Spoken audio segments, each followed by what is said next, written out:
গোপালগঞ্জ জেলা। গোপালগঞ্জ জেলা বাংলাদেশের মধ্য অঞ্চলের ঢাকা বিভাগের একটি প্রশাসনিক অঞ্চল। বাংলাদেশের দক্ষিণ পশ্চিমাংশে মধুমতি নদীর বিধৌত একটি জেলা ঢাকা বিভাগের অন্তর্গত 14টি জেলার একটি নাম গোপালগঞ্জ। এ জেলার পূর্বে মাদারীপুর জেলা ও বরিশাল জেলা, দক্ষিণে পিরোজপুর জেলা, বাগেরহাট জেলা ও খুলনা জেলা, পশ্চিমে নড়াইল জেলা ও মাগুরা জেলা এবং উত্তরে ফরিদপুর জেলা অবস্থিত। এর আয়তন 1489 বর্গ কিলোমিটার। গোপালগঞ্জ জেলার নামকরণের ইতিহাস।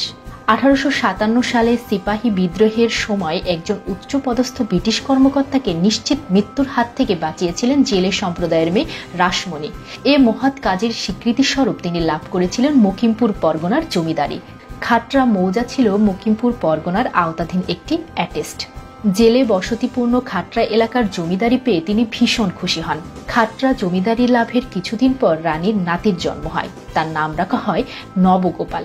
খাটরা অ্যাটেস্টের প্রজারা রানীর প্রতি শ্রদ্ধা জানাতে খাটরা অ্যাটেস্টের রাজগঞ্জ বাজারের নাম বদল করে রানীর নাতির নবগোপালের নাম অনুসারে রাখতে চান।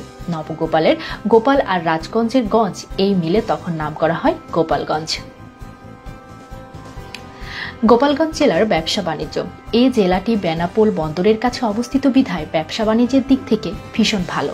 খুব অল্প পরিবহন খরচে পণ্য আমদানি রপ্তানি করা যায়। ভারত থেকে পেঁয়াজ, রসুন, আলু, চিনি, বিভিন্ন ধরনের কসমেটিক, চাল, বিভিন্ন ধরনের ইলেকট্রনিক্স পণ্য, কীটনাশক ইত্যাদি আমদানি করা যায়। এছাড়া এ জেলায় প্রচুর পরিমাণে চিংড়ি মাছ উৎপাদিত হয়, যা খুলনা এবং চট্টগ্রামে অবস্থিত বিভিন্ন চিংড়ি মাছ রপ্তানিকারক কোম্পানির নিকটে বিক্রির জন্য প্রেরণ করা হয়। লৌহ ও ইস্পাত সামগ্রী, সিমেন্ট, মিল্ক ফুড, সিগারেট, সুতা, কাপড়, জুয়েলারি, স্বর্ণ অলংকার প্রস্তুতকারক, সিনেমা হল এবং হোটেল ও রেস্তোরাঁ ইত্যাদি ব্যবসা এই জেলায় জনপ্রিয়।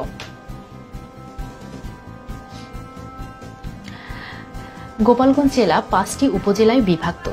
এগুলো হচ্ছে গোপালগঞ্জ সদর উপজেলা, মুকসিদপুর উপজেলা, কাশিয়ানী উপজেলা, কোটালীপাড়া উপজেলা, টুঙ্গিপাড়া উপজেলা। গোপালগঞ্জের বিশ্ববিদ্যালয়গুলোর মধ্যে রয়েছে বঙ্গবন্ধু শেখ মুজিবুর রহমান বিজ্ঞান ও প্রযুক্তি বিশ্ববিদ্যালয়, শেখ সাহেরা খাতুন মেডিকেল কলেজ, হাজী লাল মিয়া সিটি কলেজ, সরকারি বঙ্গবন্ধু কলেজ, সরকারি শেখ মুজিবুর রহমান কলেজ টুঙ্গিপাড়া। গোপালগঞ্জে প্রাথমিক সরকারি বিদ্যালয় রয়েছে 765টি, মাধ্যমিক বিদ্যালয় রয়েছে 157টি। গোপালগঞ্জের পত্রপত্রিকা: যুগকথা, ভোরের বাণী, সূর্যাশা, বাংলার সংকেত, শিরিন, বিশ্বদর্পণ। এছাড়া সাপ্তাহিক পত্রিকার মধ্যে রয়েছে জনপদের কথা এবং মাসিক পত্রিকার মধ্যে রয়েছে মাতুয়া দর্পণ।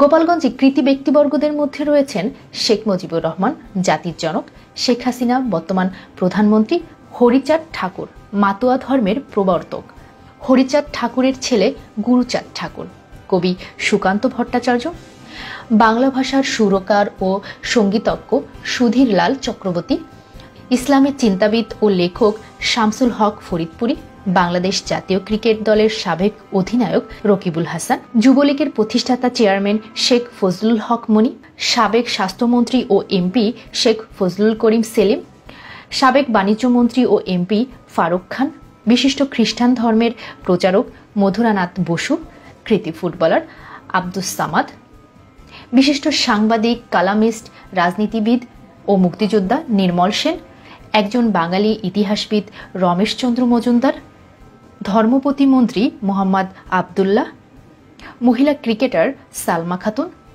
মরহুম এম এ খায়ের, যিনি মুক্তিযুদ্ধের অন্যতম সংগঠক, জাতির জনকের 7ই মার্চের ভাষণের রেকর্ড করেন ও সংরক্ষণ করেন। গোপালগঞ্জ জেলার দর্শনীয় স্থানসমূহ: টুঙ্গিপাড়া বঙ্গবন্ধু সমাধি কমপ্লেক্স, কবি সুকান্ত ভট্টাচার্যের পৈতৃক বাড়ি, হরিণাহাটি জমিদার বাড়ি, বহুতলী মসজিদ, উজানির জমিদার বাড়ি, দীঘলিয়া দক্ষিণ কালীবাড়ি, মধুমতি নদী, উলপুর জমিদার বাড়ি, 71-এর বদ্ধভূমি স্মৃতিসৌধ, ছোট বনগ্রাম জমিদার বাড়ি, শেখ রাসেল শিশু park Tungipara, Sheikh Kamal stadium Gopalganj, lake park ইত্যাদি আরো অনেক দর্শনীয় স্থান রয়েছে।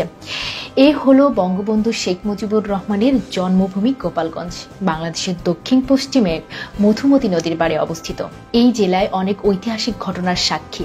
এই জেলায় আছে অপরূপ সৌন্দর্য। এখানে গোপালগঞ্জ জেলার অল্প কিছু তুলে ধরলাম, যা আমাদের গোপালগঞ্জ সম্পর্কে আরও জানতে আগ্রহী করে তুলবে। দর্শক, ভিডিওটি যদি ভালো লাগে অবশ্যই লাইক, কমেন্ট, শেয়ার এবং সাবস্ক্রাইব করতে একদম ভুলবেন না। ধন্যবাদ আমার সাথে থাকার জন্য।